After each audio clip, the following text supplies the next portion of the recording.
అధ్యక్ష అధ్యక్ష అధ్యక్ష అధ్యక్ష అధ్యక్ష 1 minute బ్రదర్ 1 minute అధ్యక్ష నా 1 minute ఆగవయ్యా బాబు వినవయ్యా ఓపిక లేకపోతే పో విను ఓపిక లేకపోతే పో చైర్మన్ గారు నాకు సమయం ఇచ్చారు నేను మాట్లాడుతున్నాను ఓపిక లేకపోతే పో అధ్యక్ష 1 minute అధ్యక్ష అధ్యక్ష చైర్మన్ గారు అధ్యక్ష నాకు తెలిసి ఈ శాసన మండలి జరిగినటువంటి రోజులు కూడా ఈ ఇష్యూ మీదే లేవనెత్తారు అధ్యక్ష. మేము ఎప్పుడూ చెప్తున్నాం రెడీగా ఉన్నాం ఎన్ని గంటలైనా ఎన్ని రోజులైనా. ఈ రోజు కూడా అధ్యక్ష నా రిక్వెస్ట్ అధ్యక్ష ఎంత ప్రధానమైనటువంటి సమస్య ఇన్ని రోజులు శాసన మండలిని కావాలని చెప్పి మీరు వృధా చేశారు. మేము సిద్ధంగా ఉన్నాం. మీరు సఫిషియెంట్ టైం ఇవ్వండి. ఇస్తూ మీకు కూడా మీ ద్వారా సభ్యులకు కూడా తెలియజేస్తున్నాను మీరు కొంచెం మా కన్సెంట్లోకి రావాలి. నేను శాసన మండలిలో ఏ డిస్కషన్ జరిగినా నేను చూస్తున్నాను. వాళ్ళ ముందు మాట్లాడతారు, బట్ట కాల్చి మా మీద వేసేస్తారు, మళ్ళీ వెంటనే వాకౌట్ అని చెప్పి వెళ్ళిపోతారు. ఈసారి మాత్రం మీరు ఎన్ని గంటలైనా అందరికి ఇవ్వండి. తెలుగుదేశం బీజేపీ కాదు, తెలుగుదేశం వైసీపీ కాదు అధ్యక్ష, బీజేపీ ఉంది, ఇండిపెండెంట్లు ఉన్నారు, జనసేన ఉంది, అన్ని పార్టీలకు ఇవ్వండి. ఒక అరగంట గంట అయినా కూర్చుందాం. ఇది మీ గురించి మా గురించి కాదు అధ్యక్ష, ఇది ఏదో మీకు మాకు జరిగిన చర్చ కాదు. ఇది హిందూ సమాజానికి రాష్ట్రానికి తెలియవలసినటువంటి అవసరం ఉంది.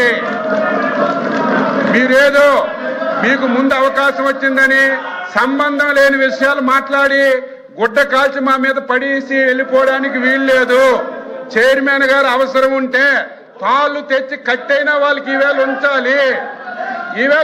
అక్కడ మా సభ్యులందరూ మాట్లాడతారు. మీ సభ్యులకు కూడా చెప్పాం, ఒకరు మాట్లాడింది ఇంకోళ్ళు మాట్లాడరు అధ్యక్ష, ఒకరు మాట్లాడింది ఇంకోళ్ళు మాట్లాడరు. వాస్తవాలు ఈ సమాజానికి తెలియాలి. తిరుమల తిరుపతి పవిత్రతను మనం కాపాడాలి. దయ ఉంచి మా రెస్క్యూకి వచ్చి అందరినీ మాట్లాడించండి. వాళ్ళని కూడా వెళ్ళిపోకుండా ఉంచవలసిన బాధ్యత మీ మీద ఉందని చెప్పి తెలియజేస్తున్నారు అధ్యక్ష. చంద్రశేఖర్ రెడ్డి అధ్యక్ష. నమస్కారం అధ్యక్ష. అధ్యక్ష, ఓం నమో వెంకటేశాయ. ఈ విశ్వంలో వెంకటాద్రికి సమానమైన పుణ్యక్షేత్రం లేదు అధ్యక్ష.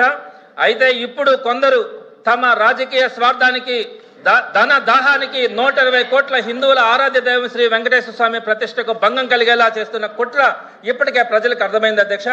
ప్రపంచ ప్రసిద్ధిగాంచిన తిరుమల పవిత్రకు సంబంధించి ఈ రాష్ట్రానికి ఒక చీకటి రోజు 2024 సెప్టెంబర్ 17 అధ్యక్ష. ఆ రోజు సాక్షాత్తు ముఖ్యమంత్రి గారు అన్న మాటల అధ్యక్ష, తిరుమల లడ్డూ ప్రసాదంలో జంతువుల కొవ్వు, గొడ్డు కొవ్వు, పంది కొవ్వు, చేప నూనె కలిసాయంటూ 2024 సెప్టెంబర్లో ఆయన చేసిన అసత్య ఆరోపణలు ఈ సమాజం ఎప్పటికే మర్చిపోదు అధ్యక్ష, క్షమించదు కూడా అధ్యక్ష. అదేవిధంగా ముఖ్యమంత్రి గారు ఆ స్వామి మీద చేసిన నిరాధారమైన ఆరోపణలకి వైవి సుబ్బారెడ్డి గారు సిబిఐతో విచారణ చేయించాలని సాక్షాత్తు సుప్రీంకోర్టును ఆశ్రయించారు అధ్యక్ష. అదే మాకున్నటువంటి నిజాయితీ. సుప్రీంకోర్టు ఆదేశాలతో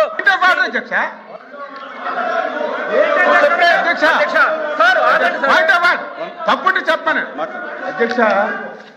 ఆయన బ్లేమ్గా చంద్రబాబు నాయుడు గారు ముఖ్యమంత్రి గారు ఆ రోజు తిరుపతి లడ్డూలో ఇవన్నీ ఉన్నాయని చెప్పారని చెప్పి ఈవేళ సభ్యులు చెప్తున్నారు. చంద్రబాబు నాయుడు గారు చెప్పలేదు అధ్యక్ష. ఏదైతే ఎన్డీఆర్బీ రిపోర్ట్ ఉందో రిపోర్ట్ చదివారు అధ్యక్ష. ఆ విషయం చెప్పనాలి. ఏదో చంద్రబాబు నాయుడు సొంతంగా చదవలేదు అధ్యక్ష. చంద్రబాబు నాయుడు గారు సొంతంగా చెప్పలేదు. ఎన్సీఆర్ ఏదైతే రిపోర్ట్ ఇచ్చిందో ఆ రిపోర్ట్లు లడ్డూలు కల్తీ అయ్యాయని చంద్రబాబు నాయుడు గారు ఆ రిపోర్ట్ చదివి వినిపించారు తప్ప చంద్రబాబు నాయుడు సొంతంగా చెప్పలేదు అధ్యక్ష. సొంతంగా చెప్పారని తప్పుదా పట్టిస్తున్నారు. సొంతంగా చెప్పలేదు, రిపోర్టే చదివారు. ఆవేళ రిపోర్టే చదివారు. మీరు అదే చెప్పండి. కావాలంటే రిపోర్ట్ పంపిస్తాం మీకు. చంద్రశేఖర్ రెడ్డి గారు సార్ ఒక్క విషయం సార్. మంత్రి గారికి నేను ఒకటే విజ్ఞప్తి చేస్తాను సార్. ప్రతిదానికి కూడా నేను ప్రతిదానికి కూడా సాక్ష్యాలు చూపించే మాట్లాడతాము. మీకేదైనా అబ్జెక్షన్స్ ఉంటే చివరిలో మాట్లాడండి. దయచేసి అవకాశం ఇవ్వండి. హిందువుల మనోభావాలు ఇప్పటికే దెబ్బతిన్నాయి. మీరు మరీ దీన్ని పదే మాట్లాడద్దు. సుప్రీంకోర్టుకి వెళ్ళి సిబిఐతో విచారణ చేయించాలని కోరింది వైవి సుబ్బారెడ్డి గారు అధ్యక్ష. అదే మా నిజాయితీ. సుప్రీంకోర్టు ఆదేశాలతో సిబిఐ ఏర్పాటు కావడం. మీ రిప్లైలో కానీ మీ స్టేట్మెంట్లో కానీ చెప్పండి. చంద్రశేఖర్ కుట్రలన్నీ కూడా ఇప్పుడు బహిర్గతం అయ్యాయి అధ్యక్ష. కల్తీ నెయ్యి డ్రామా